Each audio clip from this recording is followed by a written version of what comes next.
نہ جانے مسائل تو علماء سے پوچھیں، یہ حکم مبین ہم کو رب سے ملا ہے، چلو پوچھ کیسے جیے زندگی کو، چلو پوچھ لے کس میں رب کی رضا ہے، کس میں رب کی رضا ہے۔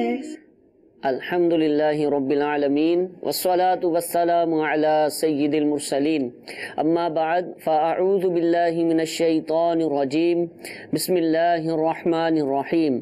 الصلاة والسلام علیک یا رسول اللہ، الصلاة والسلام علیک یا حبیب اللہ، الصلاة والسلام علیک یا نبی اللہ، وعلی آلک واصحابک یا نور اللہ۔ پیارے اور محترم اسلامی بھائیوں، دارالافتاء اہل سنت سلسلے میں مرحبا کہتے ہیں۔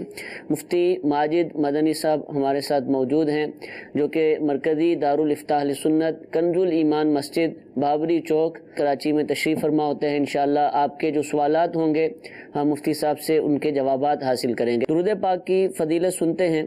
شیخ طریقت امیر اہل سنت دامت برکاتہم العالیہ ضیاء درود و سلام اس رسالے کے صفحہ نمبر 8 پر حدیث پاک نقل فرماتے ہیں، فرض حج کرو، بے شک اس کا اجر 20 غزوات میں شرکت کرنے سے زیادہ ہے، اور مجھ پر ایک مرتبہ درود پاک پڑھنا اس کے برابر ہے۔ صلو علی الحبیب صلی اللہ تعالی علی محمد صلی اللہ تعالی علیہ وآلہ وسلم۔ ہمارے سلسلے میں الحمدللہ اسٹوڈیو کے اندر جامعۃ المدینہ، جو کہ ہمارا مرکزی جامعۃ المدینہ عالمی مدنی مرکز فیضان مدینہ میں واقع ہے، اس کے بھی کچھ خوش نصیب طلباء کرام موجود ہوتے ہیں۔ انشاءاللہ دوران سلسلہ ہم ان سے بھی سوال لیں گے اور ان کی زیارت بھی کرتے رہیں گے۔ حضور، ایک سوال کسی نے پوچھا ہے، وہ میں آپ سے دریافت کرتا ہوں کہ گوشت بانٹا جاتا ہے، لوگوں کو قربانی کا دیا جاتا ہے اور حصے بنائے جاتے ہیں، چھوٹے چھوٹے پیکٹ بنائے جاتے ہیں۔ کسی نے رکھا گوشت کہ بھئی یہ میں فلاں شخص کو دوں گا، ابھی وہ موجود نہیں تھا، فریج میں رکھ لیا، تو ابھی تک وہ ملا نہیں ہے، کافی دن گزر گئے ہیں، تو کیا وہ گوشت اسی کے لیے متعین ہو چکا ہے جس کی نیت سے اس نے رکھا تھا، یا کسی اور کو بھی دے سکتا ہے چاہے تو؟ الحمدللہ رب العالمین والصلاة والسلام علی سید الانبیاء والمرسلین، اما بعد فاعوذ باللہ من الشیطان الرجیم، بسم اللہ الرحمن الرحیم۔ دیکھیے، اگر کوئی چیز کسی چیز کے متعلق، چاہے وہ گوشت ہو، چاہے رقم ہو، چاہے کوئی بھی چیز ہو، انسان کے اپنے پاس موجود ہے اور وہ ارادہ کر لیتا ہے، نیت کر لیتا ہے کہ میں نے اس کو صدقہ کرنا ہے، کسی کو تحفے میں دینا ہے، اور اپنے پاس ہی اس کے پاس وہ چیز موجود ہے، تو جب تک یہ دے نہیں دے گا، سامنے والے کے قبضے میں نہیں چلی جائے گی، تو یہ اسی کی ملک ہے۔ ٹھیک ہے۔ اسی طرح گوشت کا اس نے ارادہ کیا، رکھ لیا کسی دوست کے لیے کہ اس تک میں پہنچاؤں گا، اب رابطہ نہیں ہو پا رہا یا کسی بھی وجہ سے نہیں پہنچا پایا، اب اگر یہ خود استعمال کرنا چاہتا ہے تو شرعی طور پر اس کے لیے اس بات کی اجازت ہے کہ یہ استعمال کر سکتا ہے، خود بھی کر سکتا ہے استعمال، بالکل خود بھی استعمال کر سکتا ہے۔ جیسے بعض اوقات یہ بھی دیکھا گیا کہ چندہ باکسز جیسے گھر پر رکھے جاتے ہیں، اب چندہ باکسز میں چندہ انسان جمع کرتا رہتا ہے، یا بہت سارے افراد کو یہ دیکھا گیا ہے کہ وہ اپنی دکانوں پر ایک باکس رکھتے ہیں، اور ان کا ارادہ یہ ہوتا ہے کہ ڈیلی کی جو بھی ان کی سیل ہوتی ہے، اس میں سے جو بھی نفع ہوتا ہے اس کا کچھ حصہ اس میں ڈالتے ہیں، اور ارادہ ان کا یہ ہوتا ہے کہ مہینے کے بعد ہم اس کو صدقہ کر دیں گے۔ ٹھیک ہے۔ یا حضور غوث پاک رضی اللہ تعالی عنہ کی 11ویں شریف کر دیں گے، تو اس طرح کا ان کا ارادہ ہوتا ہے۔ پھر اگر کبھی ان کو ضرورت پڑتی ہے تو یہ اس میں سے استعمال کر سکتے ہیں، کیونکہ یہ ان کی ذاتی ملکیت ہی ہے۔ ابھی انہوں نے دیا، یہاں تک کہ اگر کسی شخص نے اپنے پاس سے، اس کے پاس ₹1,00,000 تھا، 2,500 الگ نکال کر رکھ لیا کہ یہ میں نے زکوٰۃ کی ادائیگی کرنی ہے، ٹھیک ہے، اور اب اسے ضرورت پڑی تو یہ اپنی ضرورت میں استعمال کر سکتا ہے، اور زکوٰۃ کی ادائیگی اپنے وقت پر اس پر کرنا لازم ہوگا، وہ تو کرے گا ہی، کسی دوسری رقم سے دے دے گا۔ ٹھیک ہے۔ تو جو چیز اس کے پاس ابھی تک موجود ہے، اس نے ارادہ کیا ہے کہ میں وہ چیز اللہ تعالیٰ کی راہ میں دوں گا، کسی دوست کو تحفے میں دوں گا، کسی غریب پر صدقہ کر دوں گا۔ اب اگر اس کو ضرورت پڑتی ہے یا کسی بھی وجہ سے یہ خود استعمال کرنا چاہتا ہے تو بالکل شرعی طور پر اس کو اجازت ہے۔ ٹھیک ہے۔ ہاں، بہتر یہ ہے کہ جس چیز پر جس چیز کے بارے میں اس نے یہ ارادہ کر لیا کہ میں اللہ تعالیٰ کی راہ میں دوں گا، دوست کو دینا، تحفے میں دے دینا، یہ بھی اللہ تعالیٰ کی راہ میں ہی دینا ہے، کسی غریب کو صدقہ کر دینا، یہ بھی اللہ تعالیٰ کی راہ میں دے دینا ہے۔ بہتر یہ ہے کہ جس چیز پر یہ اس نے ذہن بنا لی ہے، اپنا نیت کر لی ہے کہ اللہ تعالیٰ کی راہ میں دینا ہے، تو بہتر یہ ہے کہ وہیں پہ دے دے، اور اگر یہ استعمال کرنا چاہتا ہے، کوئی مجبوری ہے جب بھی استعمال کر سکتا ہے، ٹھیک ہے، اور مجبوری نہیں ہے جب بھی استعمال کر سکتا ہے۔ ٹھیک ہے، ٹھیک ہے، جزاک اللہ۔ پہلی کال سلسلے میں شامل کرتے ہیں جی۔ مفتی صاحب سے میرا سوال یہ ہے، کسی کا کاروبار چل رہا ہے گارمنٹ کا، اس کے اندر وہ سوٹ نہیں جو اس کو یہ مال لے کر دے رہا ہے، تقریباً اس کو 50,000 کا مال دیا، ان سے یہ طے ہوا مہینے کے بعد یہ 50,000 بھی لوں گا اور 10,000 روپیہ اس کے پرافٹ بھی لوں گا، مال لے کر خود اس نے اس کو دیا، اپنے قبضے میں لے کر مال پھر اس کو دیا، یا سوٹ کے پیچھے 10 روپے لوں گا، تو ایسا کہنا کیسا؟ شرعی رہنمائی فرما دیجیے۔ جی حضور۔ ایک شراکت کی صورت اختیار کرنے کی کوشش کی ہے انہوں نے، جو کہ غلط ہے، طریقہ کار درست نہیں ہے۔ اچھا، مثال کے طور پر ایک شخص ہے، اس کی کپڑے کی دکان ہے، اس کے پاس 10-15 ورائٹیز موجود ہیں، وہ چاہتا ہے کہ مارکیٹ میں فلاں ورائٹی بھی چل رہی ہے، وہ چاہتا ہے کہ یہ وہ بھی اس کے پاس آ جائے، دکان میں آ جائے، مگر رقم موجود نہیں ہے۔ اب اس نے کسی دوسرے شخص سے کہا، اس نے 50,000 روپے کا وہی والا مال اٹھایا اور لا کر اس کی شاپ پر رکھ دیا، ٹھیک ہے، اور اس سے کہا کہ 1 مہینے کے بعد یہ 50,000 روپیہ بھی آپ سے لے لوں گا اور اس کے اوپر 10,000 روپیہ نفع بھی لے لوں گا۔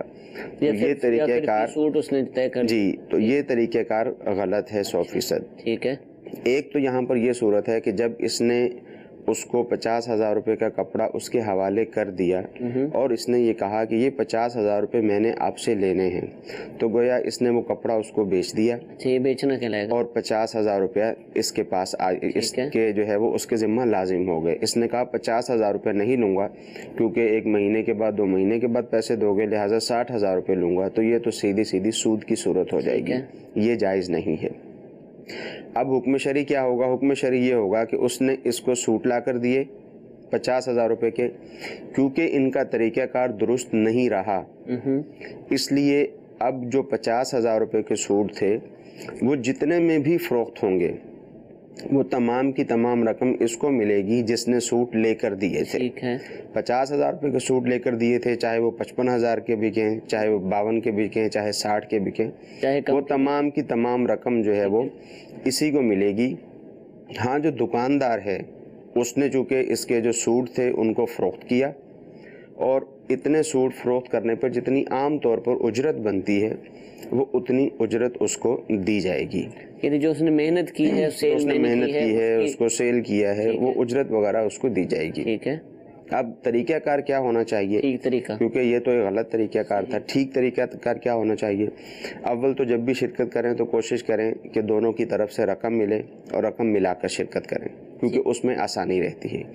ہاں، اگر کسی کے پاس مال بھی موجود ہے، مثال کے طور پر اس کے پاس 1 لاکھ روپے کا مال دکان کے اندر موجود ہے، یہ مزید 50,000 روپے ملانا چاہتا ہے، یا اس کے پاس 5 لاکھ روپے کا مال موجود ہے، یہ اس میں کچھ اپنے جو ہے وہ کپڑا لے کر اس کو دینا چاہتا ہے، شامل کرنا چاہتا ہے، جیسے یہی اس کے پاس سامان موجود تھا، کپڑا موجود تھا، اب یہ 50,000 روپے کا کپڑا لے کر آ گیا۔ ٹھیک ہے، اب جب یہ کپڑا لے کر آ گیا تو اب اس کا طریقہ کار یہ ہے کہ دونوں کے اپنی اپنی جگہ پر کپڑے موجود ہیں، یہ اپنے آدھے کپڑوں کے بدلے میں اس سے کپڑے خرید لے اور وہ اپنے آدھے کپڑوں کے بدلے میں اس سے کپڑے خرید لے۔ ٹھیک ہے، اب کیا ہوگا کہ یہ دونوں ہی، جو اس کا 50,000 روپے کا کپڑا تھا، دکاندار اس میں بھی شامل ہو گیا، جو اس کے پاس دکان کے اندر کپڑا رکھا ہوا تھا یہ دکاندار کے کپڑے میں شامل ہو گیا، دونوں شریک ہو گئے۔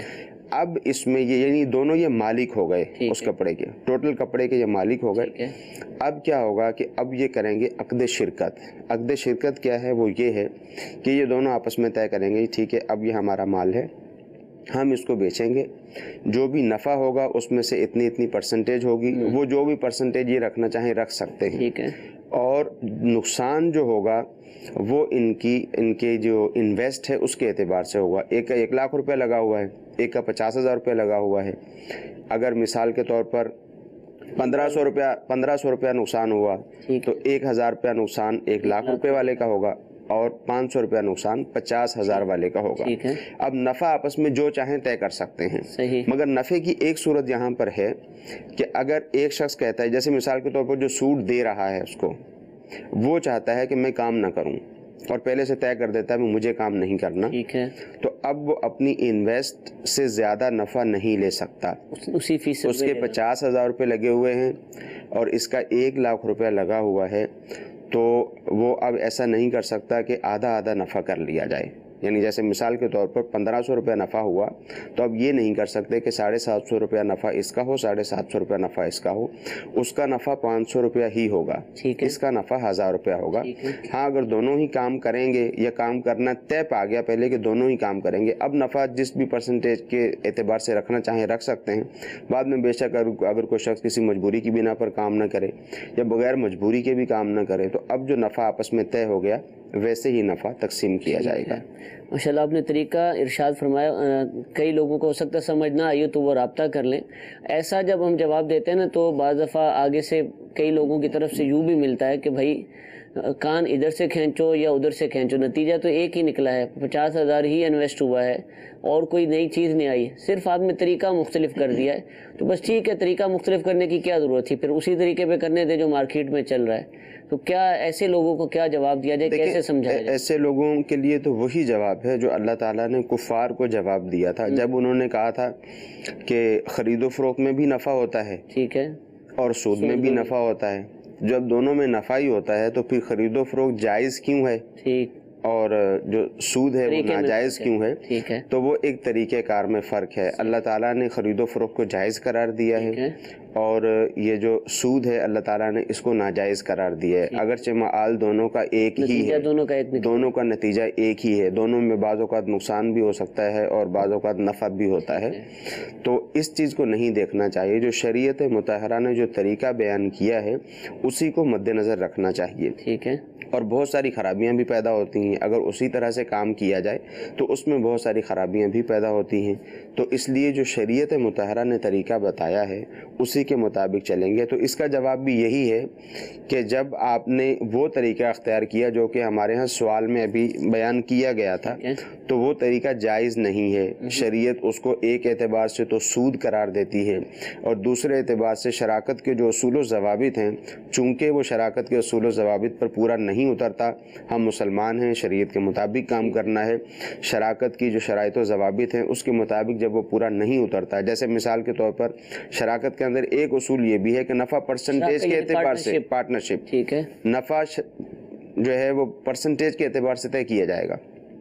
اب یہ کہتا ہے میں پر پیس 10 روپے لوں گا، یعنی فکس کر لیں. اب وہ بیچارہ مہینہ 2 مہینے 6 مہینے کام کرتا رہا اور بعد میں جب دیکھا تو نفع ہی پر پیس 10 روپے ہوا، اس کو تو کچھ بھی نہیں ملے گا، سامنے والے کو تو کچھ بھی نہیں ملا. یا مثال کے طور پر نفع کی بجائے نقصان ہو گیا، مگر اس نے طے کر لیا تھا کہ مجھے جو ہے وہ میری رقم واپس ملنی چاہیے اور مجھے اتنا نفع بھی ملنا چاہیے. اس کو اس کی اپنی رقم بھی ملے گی، اس کو نفع بھی ملے گا اور دوسرا بیچارہ ہاتھ ملتا رہ جائے گا. پھر تیسری صورت یہ ہے کہ جب اس نے طے کر لیا کہ میری رقم تو مجھے ملنی ہی چاہیے، تو شریعت اس کو قرض قرار دیتی ہے. ٹھیک ہے. جب آپ نے کسی کو قرض دیا، اور حدیث میں ہے کل قرض جر منفعۃ فہو ربا، کہ جو بھی قرض نفع لے کر آئے گا وہ سود ہے. تو یہ تو قرض ہے. میں آپ کو اگر رقم دیتا ہوں اور کہتا ہوں کہ مہینے بعد میں آپ سے 50,000 روپے واپسی وصول کروں گا، اوپر بھی لوں گا، اب میں لاکھ کہتا رہوں کہ آپ اس سے کاروبار کریں، آپ لاکھ کہتے رہیں کہ میں اس سے کاروبار کروں گا، میں انویسٹ کروں گا، میں یہ کروں گا، میں فلانا کام کروں گا، مجھے تو نفع ہی ہوتا ہے، مجھے کبھی نقصان نہیں ہوا. آپ جو مرضی کہتے رہیں، میں جو مرضی کہتا رہوں، مگر شریعت اس کو قرض قرار دیتی ہے. جب میں نے آپ کو رقم دی اور میں نے کہا مجھے تو آپ سے رقم واپسی میری پوری کی پوری رقم چاہیے، بھلے اس کو تو یہ ہوتا ہے قرض میں ہی ہے. یہ ہر شخص اچھی طرح اس بات کو جانتا ہے کہ قرض میں ہی ایسا ہوتا ہے کہ جب آپ نے کسی کو قرض دیا ہے تو اب آپ اس سے مطالبہ کرتے ہیں بھائی 50,000 روپے قرض دیا تھا، میرا 50,000 روپے قرض مجھے واپسی کر دو. جبکہ کاروبار میں ایسا نہیں ہوتا. کاروبار میں آپ دنیا میں بیٹھے ہیں، کاروبار میں جب آپ جا کر دیکھیں گے آپس میں 2 لوگ مل کر پارٹنرشپ کرتے ہیں تو پھر وہ حساب کتاب کرتے ہیں کتنا نفع ہوا، کتنا نقصان ہوا. اگرچہ وہ جو نفع نقصان دیکھتے ہیں آپس میں وہ شرعی اصول و ضوابط کے مطابق کم ہی ہوتا ہے، مگر اس کے باوجود وہ نفع نقصان دیکھ رہے ہوتے ہیں. تو چونکہ یہ قرض ہے ایک صورت میں قرض ہو جائے گا، دوسری صورت میں جو پارٹنرشپ ہے اس میں جب نفع ہم ایک شخص کے لیے طے کر لیں گے تو پارٹنرشپ کا فساد ہوگا، یعنی پارٹنرشپ درست نہیں ہوگی۔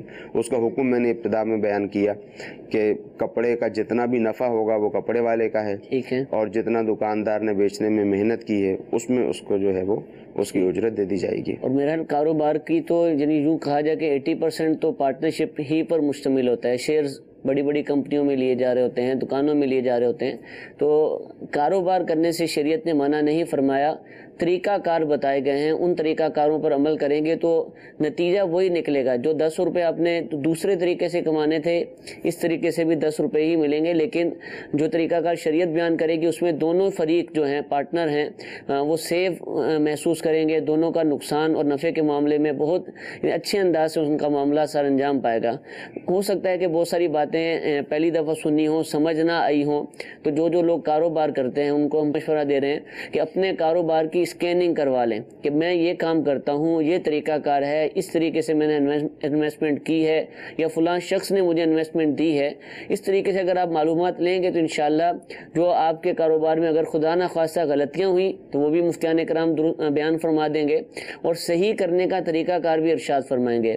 تو یہ آپ کو آنا پڑے گا، جیسے ہم بیمار ہوتے ہیں تو ڈاکٹر کے پاس جاتے ہیں یا ویسے ہی ٹیسٹ کروا لیتے ہیں، بعض لوگ بیمار نہیں بھی ہوتے احتیاطاً ٹیسٹ کرواتے ہیں کہ کہیں کوئی مجھے بیماری تو نہیں، تو ہمیں بھی چاہیے کہ اپنے کاروبار کے بھی ٹیسٹ کروائیں، مفتی صاحب کے پاس حاضری دیں، جائیں ان کے پاس بیٹھیں، ان سے وقت لیں اور مکمل طریقہ کار ان سے سیکھیں سمجھیں، اس کے بعد کاروبار کریں۔ انشاءاللہ عزوجل آپ کے کاروبار میں برکت بھی ہوگی، آپ کا دل بھی مطمئن ہوگا اور انشاءاللہ آپ کو اس کے اوپر ثواب بھی حاصل ہوگا۔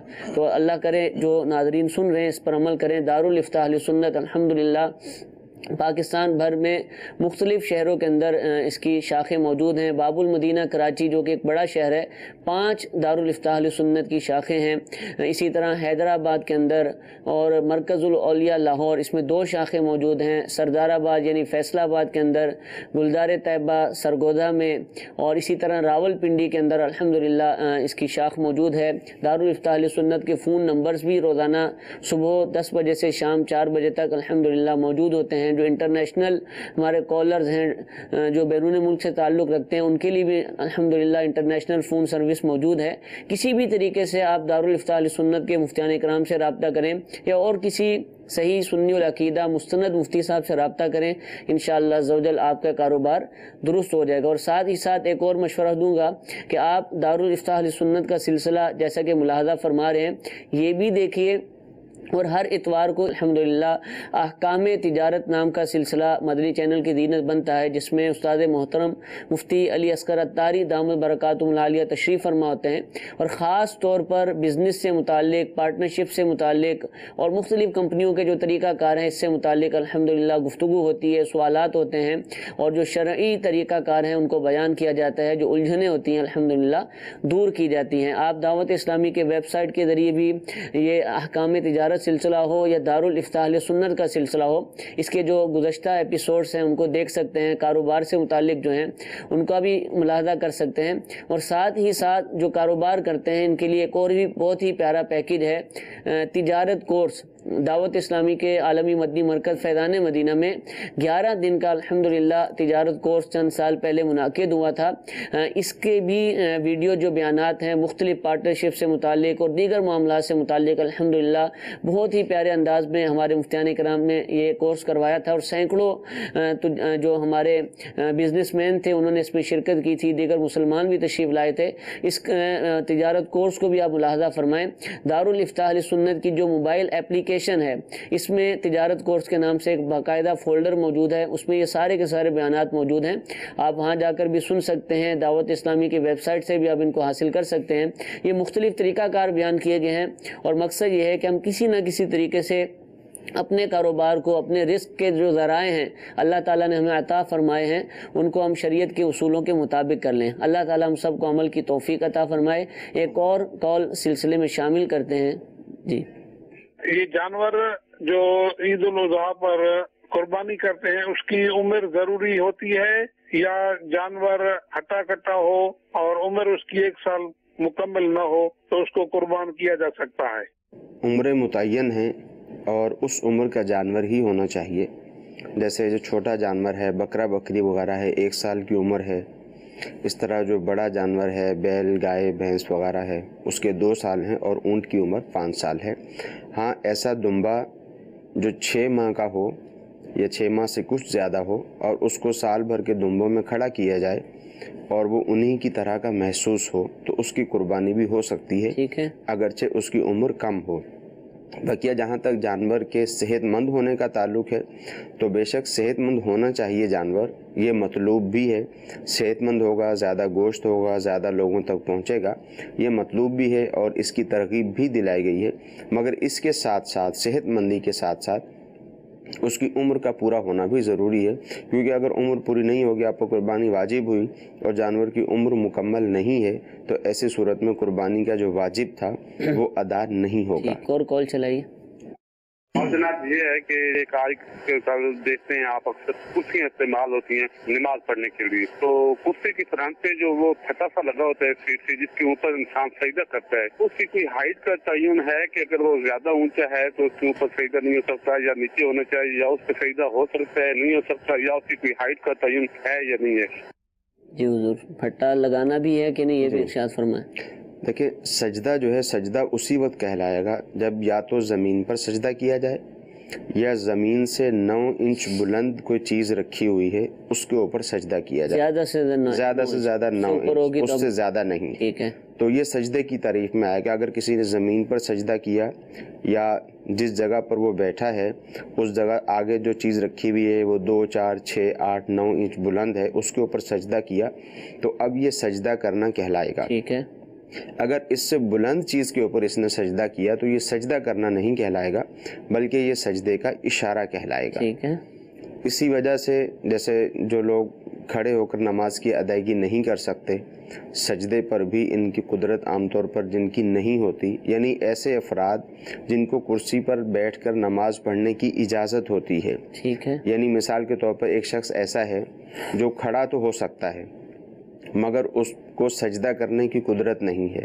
اب شریعت اس کو اس بات کی اجازت دیتی ہے کہ یہ بیٹھ کر نماز کی ادائیگی کر لے، کیونکہ جو قیام مشروع ہے وہ سجدے ہی کے لیے ہے، تو اب شریعت اس کو اجازت دیتی کہ یہ بیٹھ کر نماز کی ادائیگی کر لے۔ ٹھیک ہے، تو اب یہ بیٹھے گا، بیٹھ کر نماز کی ادائیگی کر سکتا ہے۔ اب ہمارے ہاں بیٹھنے کے لیے کرسیاں وغیرہ ہیں، بہتر تو یہی ہے کہ زمین پر بیٹھے اور نماز کی ادائیگی کرے، رکوع کے لیے کم جھکے، سجدے کے لیے تھوڑا زیادہ جھک جائے، مگر ہمارے یہاں کرسیاں وغیرہ موجود ہیں تو اب کرسیوں کے سامنے انہوں نے وہ تخت وغیرہ لگا دیا اور اس کو یہ سمجھتے ہیں کہ یہ سجدہ ہوگا، تو گویا کہ یہ عبث ہوگا، کیونکہ شریعت اس کو سجدہ قرار ہی نہیں دیتی، شریعت اس کو اشارہ ہی قرار دیتی ہے۔ تو ایسی صورت میں چاہے زمین پر بیٹھ کر نماز پڑھے چاہے کرسی پر بیٹھ کر نماز پڑھے، تو ایسی صورت میں کوئی چیز آگے نہ رکھی جائے، کیونکہ اس کے اوپر اگر سجدہ کرے گا بھی تو وہ سجدہ نہیں کہلائے گا، کیونکہ وہ زمین سے کافی حد تک بلند ہوتی ہے۔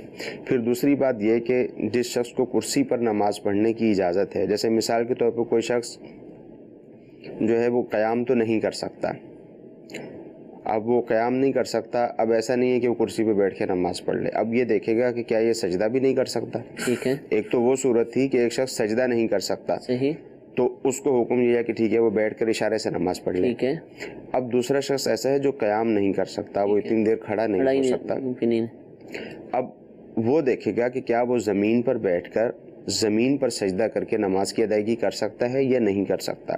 چاہے وہ زمین پر سجدہ کرے، اب زمین پر اتنا نہیں جھک پاتا وہ کہ زمین پہ سجدہ کر سکے، تو اس سے کوئی 2 انچ 3 انچ 4 انچ 9 انچ تک اگر وہ سجدہ کر سکتا ہے تو اب اس کو اجازت نہیں ہے کہ یہ کرسی پر بیٹھ کر نماز کی ادائیگی کرے۔ یعنی بالکل جھکتا ہے تو تکلیف ہے، بالکل جھکتا ہے تو تکلیف ہے، 9 انچ جی 9 انچ اگر بلند رکھ لیتا ہے تو اب اس پر سجدہ ساقط نہیں ہے، اب اس پہ لازم ہے کہ یہ سجدہ کرے اور سجدہ کر کے نماز کی ادائیگی کرے۔ تو یہ ہمارے وہ اسلامی بھائی یا اسلامی بہنیں جو اس طرح کرسی پر بیٹھ کر نماز پڑھتے ہیں اور ان کے ساتھ اکثر کے ساتھ یہ پرابلم ہوتا ہے کہ کمر کی تکلیف کی وجہ سے سجدہ نہیں کر پاتے، یعنی زمین تک نیچے تک جھکنا جو ہے وہ ممکن نہیں ہوتا، تو 9 انچ جو ہے وہ کافی بلند جگہ ہوتی ہے، یعنی یوں آپ نے یوں 2 ہاتھ رکھے اور اس کے اوپر 2 انگلی ٹھیک ہے. تو اتنی بلند جگہ ہے 9 انچ، تو اگر اتنی بلند جگہ کے اوپر سجدہ کر سکتے ہیں تو اب ان پہ لازم ہے کہ یہ سجدہ کر کے نماز کی ادائیگی کریں گے. اس صورت میں اگر انہوں نے اشارہ کر کے نماز پڑھی، چاہے بیٹھ کر،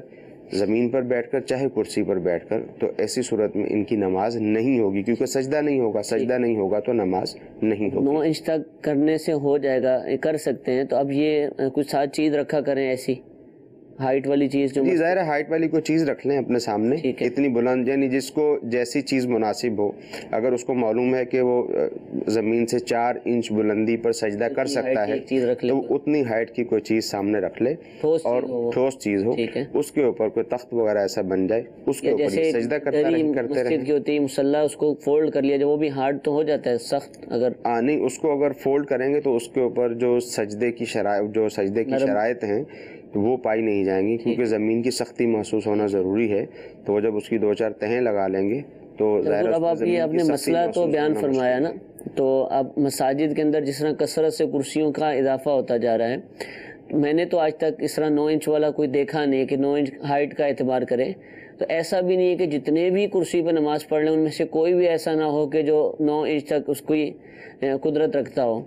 تو اب کیا ہوگا؟ یعنی آپ خود ارشاد فرمائیں کہ جتنی تعداد میں کرسیاں ہیں یا جس فیصد تناسب سے کرسیاں بڑھتی جا رہی ہیں، تو کیا اس کے حوالے سے مسئلہ پوچھنے والے بھی آتے ہیں کہ نہیں آتے ہیں؟ یعنی کرسی پر نماز پڑھنے سے پہلے کہ مجھے بتائیے کہ میں کرسی پر پڑھ سکتا ہوں کہ نہیں، اس کا تناسب کیا ہے؟ آپ کیا سمجھتے ہیں اس حوالے سے؟ یا بس چل رہا ہے دیکھا دیکھی جو ہے وہ دیکھیں نہ ہونے کے برابر ہے. اچھا، جو مسائل عام طور پر پوچھے جاتے ہیں، زیادہ تر جو مسائل پوچھے جاتے ہیں وہ طلاق کے حوالے سے مسائل معلوم کیے جاتے ہیں. ٹھیک ہے، ان پڑی ہوتی ہے سر پر تو پھر وہ آتے ہیں. یا پھر وراثت کے حوالے سے مسائل پوچھے جاتے ہیں جہاں پہ مال و دولت کا مسئلہ ہے. باقی دیگر مسائل تو کم ہی پوچھے جاتے ہیں. مسائل نماز کے کم مسائل پوچھے جاتے ہیں نماز وغیرہ کے حوالے سے. یہاں تک کہ یہ بھی دیکھا گیا ہے کہ نمازی حضرات کو جب امام صاحب کوئی بات ایک نماز میں سمجھاتے ہیں تو دوسری نماز میں نمازیوں کا دوبارہ وہی حال ہوتا ہے. تو یہ غلط ناراض بھی ہو جاتے ہیں، سمجھانے سے ناراض بھی ہو جاتے ہیں. ایک بزرگ کو یہ عرض کیا تھا، اس طرح کے مسئلے بتائے تھے، تو وہ پھر دوبارہ اس مسجد میں تشریف نہیں لے کر آئے، حالانکہ ان کو شرعی مسئلہ ہی بتایا گیا تھا. تو یہ بالکل انداز نہیں ہونا چاہیے. جتنے بھی کرسی پر نماز پڑھتے ہیں، ابھی ہمارا سلسلہ دیکھ رہے ہیں، ان سب کو چاہیے کہ یہ جو ہمارا مسئلہ مفتی صاحب نے بیان فرمایا اس پر غور فرما لیں.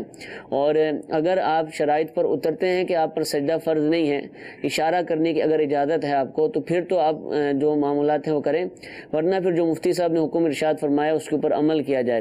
اور جو پڑھنا چاہتا ہے، یا جب کسی کو کوئی تکلیف ہو، سمجھتا ہے کہ میں بیمار ہو گیا ہوں، تو اس کو بھی چاہیے کہ پہلے کسی مفتی صاحب سے پوچھ لے.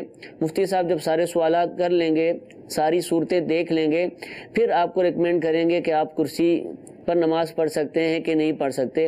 جس طرح ہم ڈاکٹر کے پاس جاتے ہیں، بیماری بتاتے ہیں، ساری علامات بتاتے ہیں، پھر اس کے مطابق وہ دوائی دیتا ہے. ہمارے یہاں کیا ہوتا ہے کہ تھوڑی سی تکلیف ہوتی ہے، پتہ نہیں ہوتی بھی کہ نہیں ہوتی ہے، جو شرعی طور پر سجدے سے مانے ہو اس کی اجازت دے دی جائے.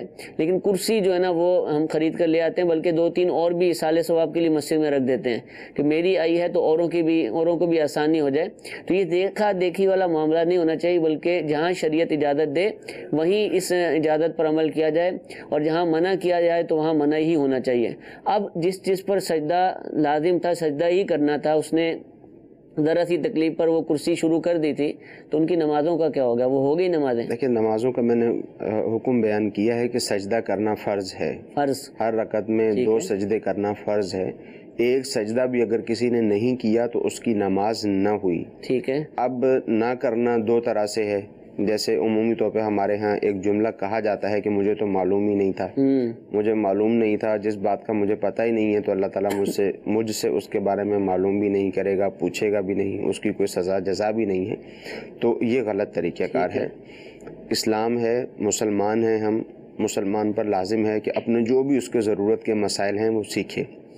یا تو یہ طرز عمل ہونا کہ دنیا کے معاملات میں بھی یہی طریقہ کار اختیار کیا جائے. ٹھیک ہے. کہ بھائی کسی سے پوچھنا نہیں ہے، بس یہ کام دیکھنے میں اچھا لگ رہا ہے ٹھیک ہے, اس پہ 5 لاکھ روپے, مجھے تو پتہ ہی نہیں تھا, میں دوائی بھی نہیں لوں گا, مطلب پوچھے ہی نہ, بیماری کے بارے میں معلومات ہی نہ لے, کسی کاروبار میں ایسے ہی 5 لاکھ روپے اٹھا کے ڈال دے. مگر کاروبار کرنے کے لیے جاتے ہیں تو پوچھتے ہیں, کوئی پرابلم ہوتی ہے, کوئی طبی پرابلم ہوتی ہے, ڈاکٹرز کے پاس جاتے ہیں, اسپیشلسٹ کے پاس جاتے ہیں, معلومات لیتے ہیں. تو یہاں بھی معلومات لینا ضروری ہے. جس نے معلومات نہ لی, جس نے نہ پوچھا, خود نہ پڑھا, اور اب اس کو پتہ نہیں چلا. اور دیکھیں نا کہ کراچی کے اندر دارالافتاء اہل سنت کی صرف 5 شاخیں, ہم اس پہ خوش تو ہو رہے کہ 5 شاخیں ہیں, لیکن جو کلینک ہیں ڈاکٹر کے وہ ہزاروں میں ہوں گے. تو جتنی بیماریاں وہاں ہیں اتنے ہی مسائل یہاں پر بھی ہیں. تو پوچھنے اگر سب لوگ آ جائیں اور واقعتاً شریعت پر عمل کرنے کی کوشش کریں, معلومات لینا شروع کریں, تو پھر شاید یہ بھی ہم بولیں کہ مفتیان کرام کی کمی ہے. ڈاکٹروں کی کمی تو بیان کی جاتی ہے, لیکن اس کا تو کچھ سوچتا بات ہے نا کہ ضرورت ایجاد کی ماں ہے. جی جی, تو اب یہی وجہ ہے. اب ڈاکٹرز کو معلوم ہے, ڈاکٹر کو معلوم ہے کہ وہ کسی بھی گلی محلے میں جا کر بیٹھ جائے گا تو اس کا کلینک بھاگے گا, دوڑے گا, تو وہ کلینک کھلتا ہے. ایک گلی میں بھی کھلتا ہے, دوسری میں بھی, تیسری میں بھی, اس کو پتہ ہے لوگوں نے میرے پاس آنا ہے. مگر دارالافتاء کا معاملہ ایسا نہیں ہے, کیونکہ لوگوں کا آنا جانا نہیں ہے. ایسے مسائل جہاں پہ فیملی میں جو ہے کوئی پرابلمز کھڑی ہو جاتی ہیں, جیسے میں نے آپ کو طلاق کی مثال دی, اور یہ طلاق کے مسائل بھی پوچھنے کے لیے آتے ہیں لوگ. مگر بہت سارے افراد ایسے ہوتے ہیں کہ جب اب طلاق دے دی, اب فیملی میں پتہ چل گیا, اب فتوے کی ضرورت پڑتی ہے. ورنہ معاذ اللہ بہت جگہوں پر ایسا ہے فیملی میں پتہ نہیں چلا اور آپس میں ہی جو ہے وہ کسی گھر کے بزرگ نے فتویٰ دے دیا کہ اس طرح سے طلاق نہیں ہوتی, میسج پہ طلاق نہیں ہوتی, آئندہ کرنا, ڈانٹ دیا اور ساتھ رہنے لگ گئے. تو یہاں بھی جب ضرورت پیش آتی ہے, خاندانی معاملات ہو جاتے ہیں, پھر طلاق کے مسائل عمومی طور پر پوچھنے کے لیے آتے ہیں. خوف خدا رکھنے والے بھی ہیں کہ گھر میں ہی مسئلہ ہوا, فقط میاں بیوی کے درمیان ہی مسئلہ ہوا, وہ بھی پوچھنے کے لیے آتے ہیں. ایسوں کی بھی ایک تعداد ہے. اس طرح پھر وراثت کے مسائل ہیں کہ وراثت میں مال و دولت کا مسئلہ ہے, وہ بھی کثیر تعداد میں معلوم کرنے کے لیے آتے ہیں. بلکہ سب سے زیادہ اگر دیکھا جائے تو وراثت کے ہی مسائل ہوتے ہیں, وراثت و طلاق کے مسائل. جھگڑا ہوتا ہے جائیداد پر, پھر اب ہوتا ہے کوئی مفتی سے پوچھ لیتے ہیں. جی, اس میں بھی ہو سکتا ہے کہ پہلے کہیں اور جاتے ہوں, معاملہ حل کرنے کی کوشش کرتے ہوں. تو یہ رویہ بالکل بھی درست نہیں ہے. شریعت ہم پر لازم ہے, شریعت پر عمل کرنا ہے. تو جو شریعت کو جاننے والے ہیں ان کی صحبت اختیار کرنا ضروری ہے. مفتیان کرام کی بھی صحبت اختیار کی جائے, جہاں ضرورت ہو ان سے مسئلے پوچھے جائیں, لیکن ایک اچھا ماحول, نیک لوگوں کی صحبت, علم دین سے پیار کرنے والوں کی صحبت بھی انشاءاللہ عزوجل ہماری زندگی میں بہتری لائے گی. دعوت اسلامی کا مدنی ماحول ہم سب کے سامنے ہے کہ جو اس سے وابستہ ہوتے ہیں الحمدللہ بہت ساری معلومات کہ جو ایک عام مسلمان کو حاصل نہیں ہوتی, اس ماحول سے وابستہ ہونے والے, مدنی مذاکروں میں شرکت کرنے والے, سننے والے, دعوت اسلامی کے ہفتہ وار سنت و بر اجتماع میں آنے والے, اور جو مدنی قافلوں میں سفر کرتے ہیں ان سب میں, اور جو دیگر افراد ہیں ان میں زمین آسمان کا فرق ہوتا ہے. تو ایک اچھا ماحول ہمارے پاس موجود ہے, اللہ کی نعمت ہے الحمدللہ. اس سے وابستہ ہو جائیے, آپ اپنا کاروبار کیجیے, اپنی تعلیم حاصل کیجیے, سارے معاملات کیجیے, لیکن دعوت اسلامی کے مدنی ماحول میں بھی وقت دیجیے. انشاءاللہ عزوجل دین و دنیا کی برکتیں نصیب ہوں گی. جامعۃ المدینہ کے طلبہ کرام الحمدللہ ہمارے پاس موجود ہیں کہ اپنی جوانی میں, کہ جس میں یہ کچھ بھی کر سکتے تھے, لیکن علم دین کے لیے انہوں نے اپنے وقت کو صرف کیا. ہمارا سلسلہ دیکھنے کے لیے بھی تشریف لے کر آتے ہیں. ایک سوال انشاءاللہ ہم ان کا بھی سلسلے میں شامل کریں گے, بلکہ ابھی ان کا سوال لے لیتے ہیں. جی, السلام علیکم ورحمۃ اللہ وبرکاتہ. وعلیکم السلام. وعلیکم السلام ورحمۃ اللہ وبرکاتہ. صاحب کی بارگاہ میں سوال ہے, کیا والدین کا اپنے بچوں کو جائیداد سے آ کر دینا جائز ہے؟ مسئلہ بتا دیں. جی, یہ بھی لوگوں کی ایک غلط فہمی ہے. اصل میں تو آق حقوق جو ہے یہ والدین کی نافرمانی جو لوگ کرتے ہیں, جو افراد کرتے ہیں, ان کے لیے یہ لفظ استعمال کیا جاتا ہے. اور ہمارے ہاں یہ لفظ اس اعتبار سے استعمال کیا جاتا ہے کہ والد یا والدہ جو ہے وہ اخبار میں دے دیتے ہیں کہ یہ چونکہ ہمارا بیٹا نافرمان ہے لہذا ہم نے اس کو آگ کر دیا ہے. حالانکہ اس کا معنی ہی یہی ہے نافرمانی کے اعتبار سے. اور اس سے سمجھا یہ جاتا ہے کہ جس بیٹے کے بارے میں یہ لکھ دیا گیا ہے اب اس کو وراثت میں سے حصہ نہیں ملے گا. ایسی کوئی بات نہیں ہے. کوئی بھی والد اپنے کسی بیٹے کو جائیداد سے یعنی وراثت کے حصے سے جو ہے وہ دست بردار نہیں کر سکتا، یہ نہیں کہہ سکتا کہ اس کو وراثت میں سے حصہ نہیں ملے گا۔ اگر اس نے کہہ بھی دیا تو اس کے انتقال کے بعد جس طرح سے دوسرے بیٹوں کو حصہ ملے گا بالکل اسی طرح سے اس بیٹے کو حصہ ملے گا، چاہے وہ کتنا ہی نافرمان کیوں نہ ہو۔ بلکہ وراثت کے اعتبار سے تو یہ بھی حکم ہے کہ وراثت جو ہے یہ جبری ہے، یعنی اگر کوئی شخص یعنی اگر کوئی وارث یہ کہتا ہے کہ نہیں مجھے حصہ نہیں چاہیے، مجھے وراثت میں سے حصہ نہیں لینا، تو وہ ایسا بھی نہیں کر سکتا۔ اس پر یہ لازم ہے کہ وہ اپنا حصہ لے اور حصہ لینے کے بعد کسی کو دے دے، یا اپنے حصے میں سے جیسے مثال کے طور پہ 1,00,000 روپے اس کا حصہ بنتا ہے، وہ کہے ٹھیک ہے مجھے آپ 5,000 روپے دے دیں اور بقیہ جو رقم بچتی ہے وہ باقی ورثہ اپنے استعمال میں لے لیں، تو ایسا کرنے کی اس کو اجازت ہے۔ یعنی ایسا بھی خود سے بھی نہیں کر سکتا کہ مجھے حصہ نہیں چاہیے، محروم کر سکتا ہے، یہ نہ خود اپنے آپ کو محروم کر سکتا ہے۔ لیکن معاملات اس کے الٹ چل رہے ہیں۔ بالکل ہاں، معاملات اس کے الٹ ہیں۔ وہی بات ہے کہ معلومات نہیں ہوتی ہیں، معلومات نہ ہونے کی بنا پر اس طرح کا طریقہ کار اختیار کیا جاتا ہے۔ ٹھیک ہے جی، ایک اور کال چلائیے۔ میں پوچھنا چاہ رہا ہوں، کچھ لوگ کہتے ہیں کہ جب تک عقیقہ نہیں ہوا ہوتا تو اس وقت تک آدمی قربانی نہیں کر سکتا، کیا ایسا درست ہے؟ عقیقہ نہ ہو تو قربانی آدمی کر سکتا ہے؟ جو بھی لوگ کہتے ہیں اور انہوں نے قربانیاں نہیں کی ہیں تو ان کا بھی بتائیے گا، اور یہ حکم دیکھیں عقیقہ تو سنت مستحبہ ہے۔ عقیقہ گویا کہ ایک صدقہ ہے۔ جب بچے کی پیدائش ہوتی ہے تو 7ویں دن کر لینا سنت ہے، 7ویں دن نہیں کیا تو 14ویں دن کر لیا جائے۔ جب بھی کریں تو ان 7 دنوں کا اعتبار کر کے ہی کر لیا جائے، اور اگر 7 دنوں کا اعتبار نہ بھی کیا جائے تو عقیقہ ہے، جب بھی کریں گے وہ عقیقہ ہوگا، وہ سنت مستحبہ ہے۔ جس کی طرف سے کیا جاتا ہے اس کے لیے گویا کہ یہ صدقہ ہوتا ہے، بلا وغیرہ سے وہ محفوظ رہتا ہے۔ ٹھیک ہے، تو یہ تو سنت ہے۔ اب اگر کسی کا عقیقہ نہیں ہوا اور قربانی کے دن آئے اور قربانی کے دنوں میں وہ مالک نصاب ہے، صاحب نصاب ہے، اس پر قربانی کا وجوب ہو رہا ہے، مسافر بھی نہیں ہے، مقیم ہے، مسلمان ہے، عاقل بالغ ہے، اب اس پر قربانی کا لزوم ہو رہا ہے۔ اب اس نے جب قربانی کرنے لگا تو اس کو ابو جان نے کہا کہ آپ کا تو بیٹا عقیقہ ہی نہیں ہوا۔ اس نے کہا چلو ٹھیک ہے اب میں اس دفعہ عقیقہ کر دیتا ہوں۔ اگر کسی نے ایسا کیا یعنی عقیقہ کر دیا تو ایسی صورت میں عقیقہ تو اس کا ہو جائے گا، ٹھیک ہے، مگر قربانی کا وجوب ادا نہ کرنے کی وجہ سے گناہ گار بھی ہوگا۔ اب اس پر یہ لازم ہوگا، عید کے ایام گزر گئے، اب اس پہ یہ لازم ہوگا کہ ایک چھوٹے جانور کی بکرے یا بکری کی قیمت کو یہ صدقہ کرے۔ ٹھیک ہے جی، ایک اور کال چلائیے۔ قاضی عطا محمد اسلام محمد بلوچستان سے میرا سوال یہ ہے کہ ہم مغرب کی نماز پڑھ رہے تھے کہ اچانک کسی کا فون آ گیا اور سارا دھیان ہمارا اس طرف چلا گیا، کیا وہ نماز ہو جائے گی یا نہیں؟ جی حضرت، سائلنٹ کرنا بھول گئے، کال آنا شروع ہوئی، بس توجہ پٹ گئی۔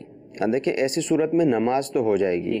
اب جو اس کی جو بیل تھی چاہے وہ کسی بھی طرح کی ہو، ان کی نماز تو ہو جائے گی، جس کی بیل بج رہی ہے اس کی بھی نماز ہو جائے گی۔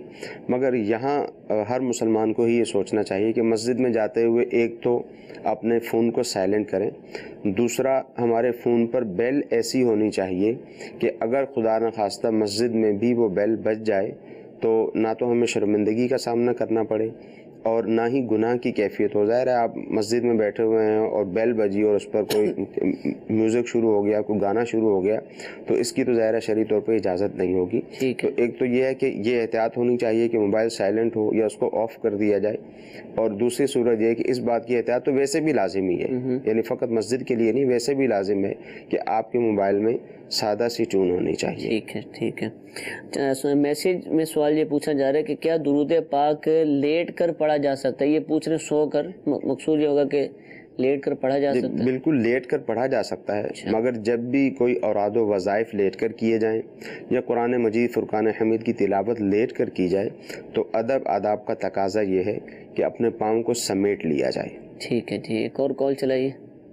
جی میں وقار بہن بات کر رہا ہوں، میں وراثت کے بارے میں معلومات کرنا چاہ رہا تھا کہ ہم 8 بہن بھائی ہیں، ہماری 4 بہنیں ہیں، اور ہمارے والد کے مرنے کے بعد جو ہمارا وراثت نامہ ہے ان میں ہماری جو بہنیں ہیں 4 وہ ہمیں کہہ رہی ہیں کہ ہم نے معاف کیا، ہمیں وراثت نامہ نہیں چاہیے، تو ہمیں پھر بھی دینا لازمی پڑے گا کہ؟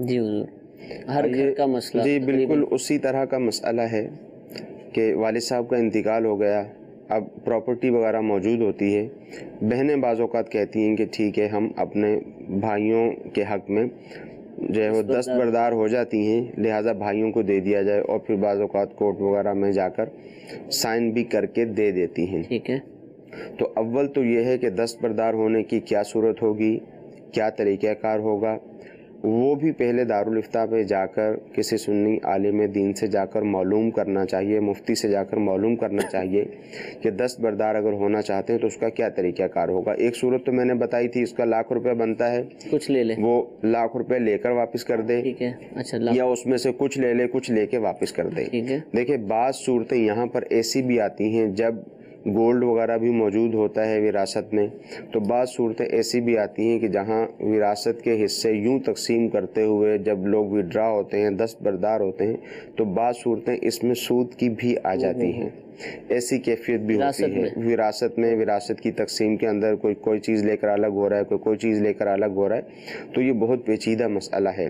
اسی طرح پراپرٹی کے حوالے سے بھی دیکھنا ہوگا، اچھی طرح سے معلومات لے کے پھر دستبردار ہوں، یہ تو ان کے اس مسئلے کا جواب ہے۔ دوسرا یہ کہ اس طرح کے معاملات کی جو انڈرسٹینڈنگ کرنی ہے وہ بھی کسی مفتی صاحب کو بتا دیں، جی بالکل، وہ بھی معلوم کر کے ہی کریں، کیونکہ آپس کی انڈرسٹینڈنگ کر کے جب لوگ دارالافتاء اہل سنت میں آتے ہیں ہمارے اسلامی بھائی، تو ان کی آپس کی انڈرسٹینڈنگ اکثر جو ہے وہ غلط ہوتی ہے۔ تو آپس میں بھی اگر چاہتے ہیں کہ آپس میں بھی معاملات کو حل کرنا ہے، جیسے گھر پر بیٹھ گئے اور طے ہو گیا کہ ٹھیک ہے ہم نے آپس میں اس طرح سے معاملات کو طے کرنا ہے، دکان فلاں بھائی کو دے دی جائے، فلاں مکان فلاں بھائی کو دے دیا جائے، سونا بہنوں کو دے دیا جائے، پیسے فلاں بھائی کو دے دیے جائیں، تو اس کے متعلق بھی اولاً آ کر معلومات حاصل کرنی چاہیے۔ ٹھیک کر رہے ہیں کہ نہیں، کیا جو ہم کر رہے ہیں کہ حصوں کی تقسیم، اور اس میں پھر جو چیزوں کی تقسیم ہے اس میں آپ فرما رہے ہیں کہ مسائل، چیزوں کی تقسیم اس اعتبار سے کہ جب گھر بیٹھے ہی چیزوں کی تقسیم کر رہے ہیں، ایک چیز کی قیمت زیادہ ہے، ایک سب نے رضامندی سے کہا ٹھیک ہے یہ فلاں بھائی کو دے دی جائے، ایک چیز کی قیمت کم ہے، جس کو دی جا رہی ہے وہ بھی راضی ہے، وہ کہتا ہے ٹھیک ہے یہ مجھے دے دی جائے، گولڈ ایک کو دے دیا گیا، رقم ایک کو دے دی گئی، بعضوں نے جو ہے وہ آدھا گولڈ لے لیا، آدھا گولڈ اس کو دے دیا۔ جب اس طرح کی کیفیت ہو تو اس بارے میں بھی معلومات لے لینی چاہیے۔ اور دوسرا یہ کہ یہ جو انہوں نے کہا کہ بہنیں کہہ رہی ہیں کہ ہم نے نہیں لینا، دیکھیں عمومی طور پر ایسا ہوتا ہے، جیسے مثال کے طور پر 4 بہنیں ہیں، بعض اوقات ایک بہن یا 2 بہن ایسی ہوتی ہیں کہ وہ اپنے گھر میں مال و دولت والی ہوتی ہیں، ان کو ضرورت نہیں ہوتی، وہ کہتی ہیں ہم نے نہیں لینا۔ اب جو بیچاری دوسری بہن ہوتی ہے، اب وہ بولتی ہے کہ اب میں بیٹھوں گی سب میں، اب میں کیسے مانگوں، کیسے میں حصہ اپنا طلب کروں۔ تو بھائیوں کو اس حوالے سے غور کرنا چاہیے کہ ایسا انداز اختیار کریں کہ کسی کے ساتھ زیادتی نہ ہو۔ بہنوں کی خواہش یہ ہوتی ہے، بھائیوں کی خواہش تو یہ کم ہوتی ہے، عمومی طور پر بھائی چاہتے ہیں کہ ہمیں مل جائے، بہنوں کی خواہش عمومی طور پر یہی ہوتی ہے کہ چلیں ٹھیک ہے پراپرٹی ہے، ایک مکان ہے، 2 بھائی 3 بھائی اس میں رہ رہے ہیں، وہ کہتی ہیں چلے ٹھیک ہے یہ رہتے رہیں اور ہم دستبردار ہو جاتے ہیں۔ بعد میں جب ضرورت پڑتی ہے، اور یہاں تک کہ جب مثال کے طور پر بہن کا مثال کے طور پر شوہر کا وصال ہو گیا، اس کا انتقال ہو گیا، اب اس کے بچے بھی ہیں، اب اس کو ضرورت پڑتی ہے، پھر یہ کہتی ہے کہ وہ میں نے تو ایسے کہہ دیا تھا، فلاں بہن نے کہا تھا تو چلو میں نے بولا میں بھی کہہ دیتی ہوں۔ تو یہ طریقہ کار اختیار نہیں کرنا چاہیے، بالکل واضح طور پر ان کا حصہ ان کو بتانا چاہیے کہ آپ کا 50 لاکھ روپے حصہ بن رہا ہے، ٹھیک ہے، آپ کا بھی بن رہا ہے، آپ کا بھی بن رہا ہے، ہم دینے کے لیے تیار ہیں، 4 لوگوں کو بیچ میں بٹھایا جائے، ایسا طریقہ اختیار کیا جائے کہ کوئی ابہام باقی نہ رہے، اور یہ کیفیت بھی باقی نہ رہے کہ بہن دوسری بہن کو دیکھتے ہوئے چپ کر کے بیٹھ جائے کہ میں نہیں لے پا رہی۔ تو اس طرح کا طریقہ کار بھی نہیں ہونا چاہیے۔ کوشش یہی ہونی چاہیے کہ پراپرٹی کی ویلیو لگائیں، پراپرٹی کی ویلیو لگا کر بہنوں کے حصے طے کر دیں اور ان کو بھی ان کے حصے دیے جائیں۔ اور درست علاج کروانا ہو، مکمل علاج کروانا ہو، ٹریٹمنٹ چاہتے ہیں کہ صحیح ہو جائے اور مرض سے شفا ملے تو ڈاکٹر کو مکمل ہی مرض بتایا جاتا ہے۔ ایسے ہی اگر ہم چاہتے ہیں کہ ہمارا مسئلہ بھی صحیح حل ہو جائے تو مکمل معلومات مفتی صاحب کو فراہم کریں۔ اس کے بعد جو شریعت نے ہمارے حوالے سے حکم بیان کیا ہوگا تو انشاءاللہ مفتی صاحب بھی اسی اعتبار سے بیان فرمائیں گے۔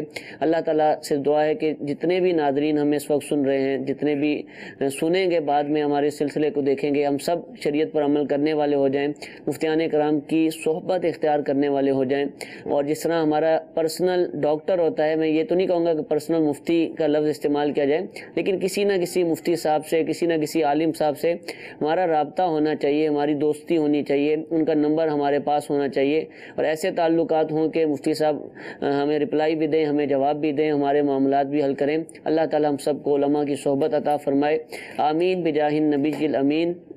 صلو علی الحبیب صلی اللہ تعالی علی محمد صلی اللہ علیہ وسلم۔ نہ جانے مسائل تو علماء سے پوچھیں، یہ حکم مبین ہم کو رب سے ملا ہے، چلو پوچھ کیسے جیے زندگی کو، چلو پوچھ لے کس میں رب کی رضا ہے، رب کی رضا ہے۔